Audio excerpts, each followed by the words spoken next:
확실하게 올라갈 수 있는 애를 먼저 쌀 때 사서 기다리는 게 저는 좋은 전략이라고 보거든요. 일반적으로 그렇게 빠른 패턴으로 돌릴 때는 따라가기 전략해서 고점에 샀다가 물리는 경우를 너무 많이 봤어요. 그래서 그거는 피하시고 갈 수밖에 없는 애들을 기다렸다가 버티자. 한 2, 3년 정도는 바라보고 들어가야 될 것 같아요.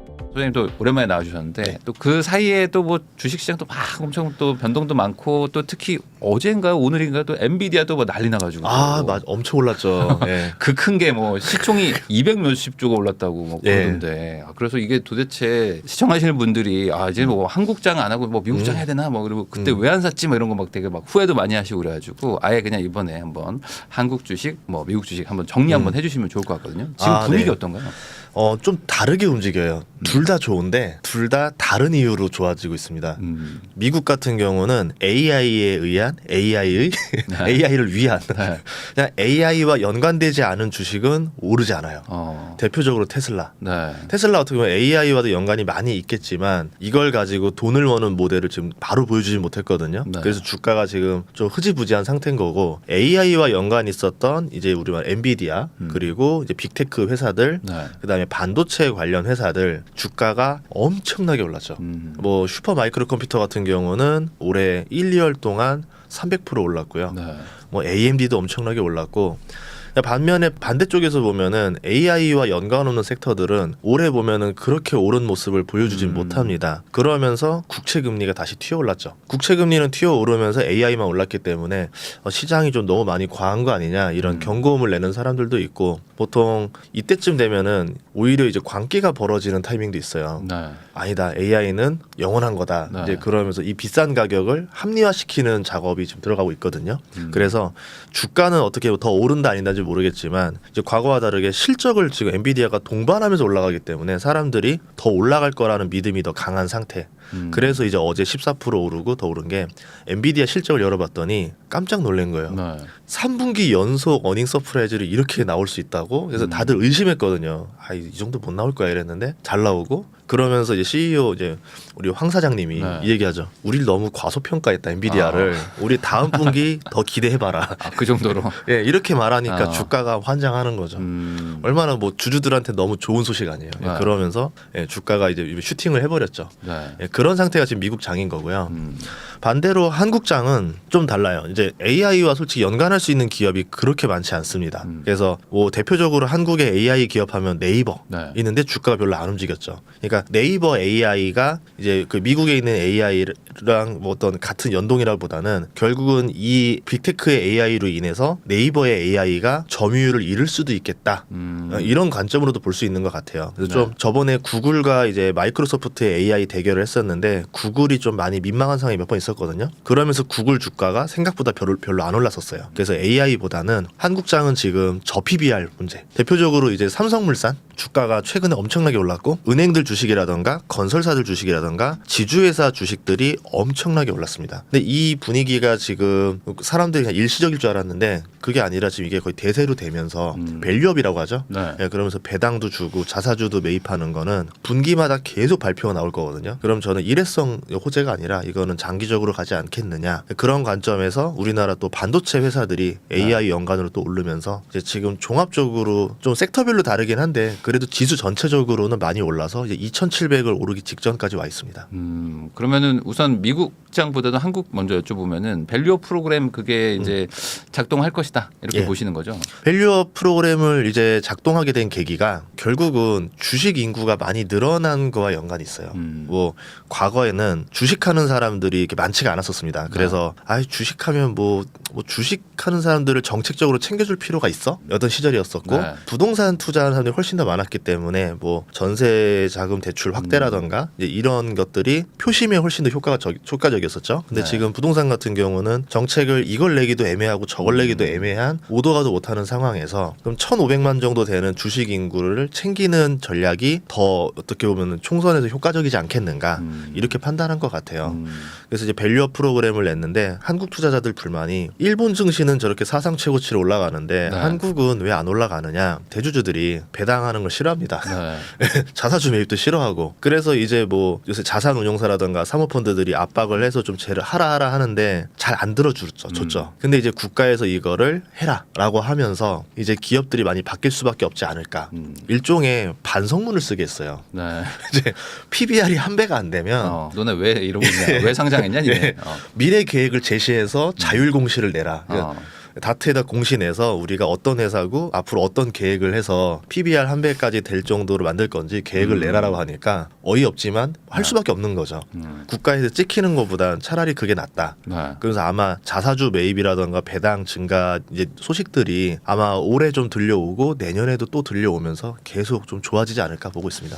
근데 이제 말씀해주신 것처럼 어쨌든 한국의 증시가 이렇게 막 좀 안 좋은 것들은 이제 말씀하신 어떤 대주주나 이제 그 뭐 오너 가문에서 그런 배당이나 자사주 매입을 이제 꺼려하는 걸 텐데 뭐 그런 거 왜 그렇게 한다고 보세요? 지주사 리스크라는 게 맨날 나왔었어요. 제가 예전에 주식을 처음 했을 때 샀던 주식이 2006년에 GS라는 주식이었어요. 6만 원이었습니다. 지금도 6만 원이 안 될 거예요. 지주사가 나온 배경도 있지만 계열사들이 있고 지주사가 이렇게 다 지배를 해요. 네. 계열사는 시가총액이 5조인데 지주사는 1조 막 이래요. 그러면 상속하기 너무 좋은 거예요. 네. 계열사들 주식을 만약 상속할 때 50%씩 세금을 낸다고 하면은 몇 조의 세금을 내야 되는데 1조짜리 기업의 지분 50%만 들고 있으면 5천억이잖아요. 네. 근데 여기서 상속세를 내게 되면 2,500억밖에 안 냅니다.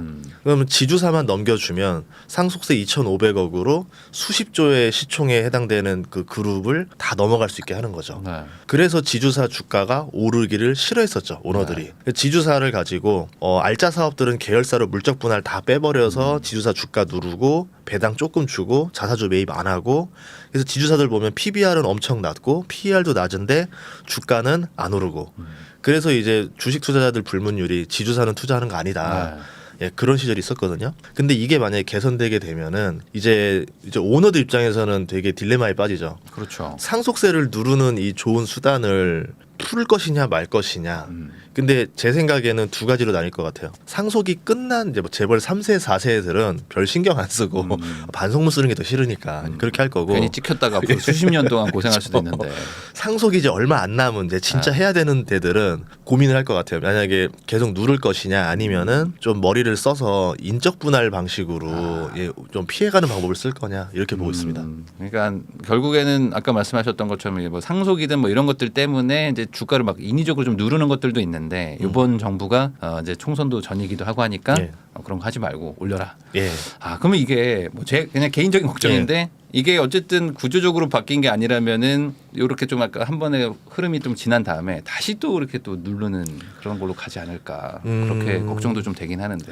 이제 밸류업을 한번 이제 하게 되면 예를 들어서 약간 눈치 싸움인 것 같아요. 배당을 주고 자사주를 이제 매입하는 기업은 주가가 많이 오를 겁니다. 그러겠죠. 장기적으로. 네. 그런데 안 하는 기업들은 안 오를 거예요. 네. 포모 상대적인 격차가 많이 벌어지면서 아닌 주식들에 대해서 불만이 엄청 많아질 거예요. 주주들이 과거에는 다 안 올랐으니까 그냥 그런가 보다 이랬는데 누구는 오르고 누구는 안 오르면 여기로 이제 집중 포화를 때리겠죠.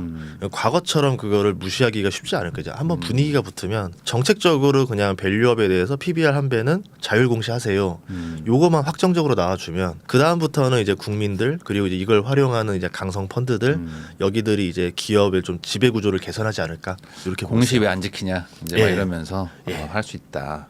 그래서 지금 그 저 PBR 주라고 하는 것들이 이제 뭐 상승하고 있는데 이것도 약간 순환으로 약간 돌면서 지금 가고 있다. 뭐 이런 기사 제가 봤거든요. 예. 그래서 이것도 어떤 뭐 나름의 테마처럼 이렇게 섹터를 막 돌면서 지금 가고 있는 건지 예. 실제 어떤지 한번 알려주시면 좋을 것 같습니다. 실제로 지금 뭐 실적과 연동해서 올라가는 주가가 아니잖아요. 네. 그리고 뭐 공시 발표가 난 것도 없고 자사주 매입하겠다 뭐 하겠다 없고 기대감만 지금 있는 상태에서 누가 대장이 될지도 모르는 거예요. 그러니까 이제 주포가 쏘아 올리는 곳들 위주로만 지금 돌아가면서 올라가는데 그렇게 판단하지 말고 어쨌든 확실하게 올라갈 수 있는 애를 먼저 쌀 때 사서 기다리는 게 저는 좋은 전략이라 보거든요. 일반적으로 그렇게 빠른 패턴으로 돌릴 때는 따라가기 전략해서 고점에 샀다가 물리는 경우를 너무 많이 봤어요. 그래서 그거는 피하시고 갈 수밖에 없는 애들을 기다렸다가 버티자. 한 한 2, 3년 정도는 바라보고 들어가야 될 것 같아요. 아, 2, 3년 정도. 예. 생각보다 그러면 좀 기네요. 길어요. 왜냐하면 2, 3년 안으로 되면 확률은 되게 올라갈 거예요. 네. 근데 뭐 3개월 안에 갑자기 밸류업이 돼서 주가가 올라가는 걸 기대하게 되면 이제 그때 거기서부터 홀짝에 가까워지기 시작하죠. 네. 예, 도박에 가까웠던 확률이 100%에 가까운 확률이 되려면 2, 3년은 기다려야 된다 봅니다. 아, 그러면 대주주가 좀 젊은 분들로 위주로. 그리고 아무래도. 있어요. 몇 가지 특징이 있어요. 대주주가 주가에 관심이 많은 사람들이 있어요. 아, 회장님 중에서 네. 그 뉴스 기사 보시면 우리 기업 주가 200만 원 만들겠다 뭐 네. 이렇게 외치신 회장님도 있고 아니면은 주가 떨어졌다고 해서 임원들 데리고 한번 이제 문책하거나 이제 뭐 주가가 이 모양이 뭐야 뭐 이렇게 뭐 하는 회사가 있어요. 대표적으로 네. SK랑 셀트리온 뭐 네. 이런 데들이 있거든요. 네. 예, 주가에 관심이 많아요. 예, 그런 기업들 아니면은 이제 대표적으로 이제 두산 같은 데들은 그 그룹 일가가 그거 가지고 주식담보대출을 받았어요. 그래서 이제 배당을 늘리는 게 자기들한테도 이득이에요. 네. 예, 회사가 돈만 잘 벌면 배당을 늘려서 대출 이자를 갚아야 되기 때문에 갚으니까. 여기는 또 스스로 원하는 또 그런 상황들 그리고 계열사가 매력적인 사업이 있어야 돼요. 아무리 저PBR이라 하더라도 뭔가 사람들한테 꿈을 심어주는 사업을 하는 회사여야지 주가가 더 올라가는데 네. 꿈 없는 사업만 가지고 올라가긴 또 쉽지가 않죠. 그래서 이런 것들을 잘 보시면 몇 가지 힌트가 있을 겁니다. 그러면 지금 뭐 금융 한번 자꾸 뭐 제주은행 같은 거 막 올라가고 막 현대차 막 튀고 막 지금 예, 그런 예. 상황인데 뭐 그러면 뭐 그냥 뭐 개인적으로 그냥 예. 다음 단계는 어디로 갈 거라고 보세요? 은행은 좋다 봐요. 아, 은행. 네, 쪽에. 왜냐하면 은행 자체에 대해서 사람들이 업황을 PF 때문에 되게 두려워했었거든요. 근데 은행업이라는 게 정말 저는 그 저력을 봐요. 분명히 안 좋았던 정책들이 계속 나와서 은행업의 사업을 방해했던 것들이 되게 많았는데 어떻게 해서든 또 새로운 사업 영역을 넓혀내서 매출과 이익을 수십 년 동안 계속 성장시켰어요. 그러면 뭐 다음번에 PF로 어렵다, DSR 규제로 어렵다 뭐 하더라도 은행은 결국 해낼 것이다라고 이제 보고 있죠. 이제 워렌 버핏도 가장 많이 들고 있는 지분 중에 하나가 애플 다음으로 은행들이거든요. 예, 그런 것처럼 은행이 저퍼에다가 저PBR에다가 더 좋은 거는 오너가 없습니다. 아, 그냥 국가에서 배당 늘리라면 늘리면 돼요. 예, 뭐 자사주 매입하라면 매입하면 돼요. 저번에는 돈 많이 벌었을 때 코로나 때 많이 줄라 했더니 국가에서 배당 많이 주지 마세요라고 네네. 또 했었어요. 네. 그래서 오히려 이번에 정책에서 가장 먼저 모범 벌게 은행 주고 애초에 배당 수익률이 7%가 넘어요. 그럼 여기서 배당을 더 늘리기는 쉽지가 않습니다. 네. 근데 이제 하나은행 기준으로 내년 실적을 보면은 시가총액이 15조인데 순이익이 5조예요. 뭐 예를 들어서 그러면은 자기가 5조 동안 벌은 순이익으로 자기 주식을 다 사들이면 주식이 다 소각됩니다. 전량 소각이 돼요. 네. 이제 자사주 매입으로 그 정도의 규모가 동원이 될 수도 있기 때문에 은행주가 포텐이 굉장히 좋다라 보고 있고 두 번째가 이제 건설주 중에서도 지주사형 건설주 네. 이제 좀 지주의 역할을 하고 있는 데들 왜냐하면 PF 때문에 사람들이 공포에 질려 있어서 주가가 많이 바닥으로 가 있는데 결국 시간이 지나면은 또 이게 어느 정도 잠잠해졌다가 살아남는 건설사들 위주로 시장이 재편되지 않을까 봐요. 네. 그러면 이 건설사들의 저PBR들이 다시 또 해결될 거고 건설업 특징이 나쁠 때는 진짜 나쁜데 좋을 때는 또 수익이 엄청 좋아지면서 PER이 막 낮아지거든요. 그러면 그때는 자사주 매입이나 이걸 많이 할 거예요. 그래서 당장의 건설주는 아니겠지만 내년 내후년에도 아직 안 올랐다라 그러면은 건설주를 좀 지켜봐도 좋지 않을까 이렇게 보고 지금 있습니다. 말씀하신 거는 이제 뭐 지금 뭐 3개월 이런 얘기 아니죠. 그냥 좀 중장기로 좀 봤을 때. 네, 그렇죠. 한 3년 정도 봤을 때 그래도 덜 올랐으면서 나쁘지 않겠다. 왜냐하면 은행주는 좀 올랐는데 네. 상황을 보면은 더 좋을 가능성이 있다라 보고 있고 건설주는 좀 오르긴 올랐지만 워낙 바닥권이기 때문에 좀 더 길게 보는 관점으로 가면은 괜찮을 수도 있겠다. 이렇게 봤습니다. 그럼 여기서 좀 궁금한 게 그 개별 종목 투자가 좀 어려우니까 그냥 배당을 많이 주는 약간 그런 뭐 ETF라든지 뭐 이런 것들 위주로 투자하는 거는 어떻게 보세요? 앞으로 배당을 좀 선호할 수밖에 없게 된다 하면. 나이가 있으신 분들은 배당주 하셔야 돼요. 예, 저는 그렇게 생각을 해요. 이제 과거처럼 임대 수익으로 네. 이제 월세를 받는 게 쉬운 일은 아니에요. 개인적으로 제가 원래 예전에 꿈이 원룸 지어서 네. 원룸 건물주가 꿈이었었어요. 네. 2010년, 11년, 12년, 13년, 4년 내내 전국을 돌았는데 그때 내린 결론이 대학교가 기숙사와 싸움을 해야 되더라고요. 아, 대학교 기숙사랑 싸우죠. 예. 아, 근데 저출산에다가 대학교 기숙사에다가 외국 유학생들 이렇게 걸리면서 이제는 공실 가능성을 염두에 두고 살아야 되는 상황이 됐어요. 그래서 이제 임대로 나오는 이제 노후 마련보다는 어느 정도 이제 배당주를 섞어야 될 거라 봐요. 네. 근데 고배당주들의 특징이 배당금이 잘 안 늘어나요. 또 어떤 것들은 주가를 깎아 먹으면서 배당금이 유지가 돼요. 네. 그럼 내 돈 내고 배당 까먹는 거잖아요. 네. 그거보다는 배당 성장주라는 게 있어요. 배당금이 매년 계속 늘어나는 애들. 네. 그럼 지금 당장은 배당 수익률이 2%여도 뭐 한 5년 뒤에는 3%, 또 5년 뒤에는 4%, 5%, 6% 그렇게 갈 수 있는 주식들을 40대 한 중후반부터는 서서히 사모아야 돼요. 그래서 이제 한 55세쯤부터는 배당으로 월 200 정도, 300 정도는 세팅을 해놔야지 이제 노후가 좀 풍부해질 수 있겠죠. 그런 게 한국에 좀 많이 있나요? 저는 ETF로는 좀 싫어하는 게 옛날에 저희 명절 때 보면 과자 종합 선물 세트 박스 네. 주잖아요. 그러면 꼭 안 팔리는 걸 몇 개 끼워놔줘요. 아, 먹기 싫은 것들. 네. 그러니까 ETF에서도 보면은 아 이걸 배당주라 넣었어? 이런 게 네. 가끔 들어있어요. 그래서 저는 그냥 개별적으로 사는데 개별적으로. 배당금 성장에 크게 기대 안 하고 안정적인 거 생각하면은 이제 KTNG 그리고 이게 언제까지 영원할지 모르겠지만 배당 성장과 주가 성장을 다 가져갔던 게 맥커리 인프라. 예, 그 두 개를 저는 이제 탑 2로 뽑고 있었고 은행주는 과거에 좀 사이클이 심했었는데 이번에 밸류업 때문에 좀 기대하고 있어요. 그래서 3개 정도 보고 있습니다. 그리고 이제 많이들 가지고 계신 게 아무래도 반도체 쪽이실 텐데 반도체 전망은 좀 어떻게 보세요? 너무 좋죠. 아, 좋아요. 이제 반도체를 그러니까 어떻게 봐야 되냐면 원래 올림픽 주기입니다. 이번에 올림픽이 파리에서 열려요, 여름에. 네. 그래서 원래 올림픽 열렸을 때 반도체 주식을 다 팔면 돼요. 아, 이게 상관계수가 상당히 높나요? 예, 그러니까 원래 그 둘이 겹친 사이클이라고 좀 말하면 뭐한데 올림픽이 4년마다 열리고 반도체 네. 사이클이 키친 사이클이라고 40개월 주기예요. 어. 그래서 얼추 비슷해요. 맞네. 네. 예, 우리가 가전제품 교체하는 수요라던가 이게 올림픽 특수 때 많이 벌어져요. 기왕이면은 큰 TV 사가지고 좀 보고 싶고 네. 뭐 그때쯤 되면은 올림픽 때문에 이제 인프라 공사를 많이 하면서 뭐 예를 들어 중국에서 올림픽 한다던가 이럴 때 그러면서 돈을 많이 푸니까 이제 발주도 많이 나고 하면서 경기가 또 회복세가 올라오고 이러거든요. 네. 근데 반도체주는 단순히 그냥 이렇게 사이클만 도는 게 아니라 기술이 자꾸 업그레이드 돼요. 과거에는 이제 뭐 PC 그 다음이 스마트폰, 그 다음에 이제 클라우드, 이번에는 AI로 인해서 반도체 사이클이 계속 올라갔고 아마 AI로 한창 한 다음에 저는 다음 사이클은 이제 스마트폰이 아니라 비전 프로 같은 거 있죠. 네. 이게 아마 스마트폰을 대체할 것 같아요. 예, 그렇게 되면서 4년마다 계속 우상향하는 사이클을 그려가지 않겠는가. 근데 이제 반도체는 주가가 이게 너무 심하기 때문에 네. 곡소리 날 때 투자하는 게 제일 좋습니다. 아, 그럼 지금은 약간 아닌가요? 지금은 약간 올라왔나요? 약간 가슴팍까지 온 것 같아요. 가슴 정도까지. 예, 예. 먹을 거리가 좀 있긴 한데 네. 그래도 이제 런던 올림픽 때쯤에는 조심해야 되지 않을까. 파리 올림픽 할 때는 네. 조심해야 되지 않을까 싶어요. 그럼 봄 정도까지만. 예, 원래 사이클 상으로는 네. 25년 1월이 정점이에요. 어. 그래서 1년은 들고 가도 되겠다 보고 있는데 뭐 사이클을 너무 다 믿을 수는 없으니까 그냥 올림픽 때까지도 계속 올라간다면 그때는 더 이상 수급이 쏠리는 것도 한계점이 오지 않을까? 비중을 예. 조금씩 좀 낮춰야 된다 그때부터는. 예, 그냥 많이 먹었다 싶으면 그때쯤은 그냥 거의 뭐 상당 부분 매도하는 것도 괜찮지 않을까 보고 있어요.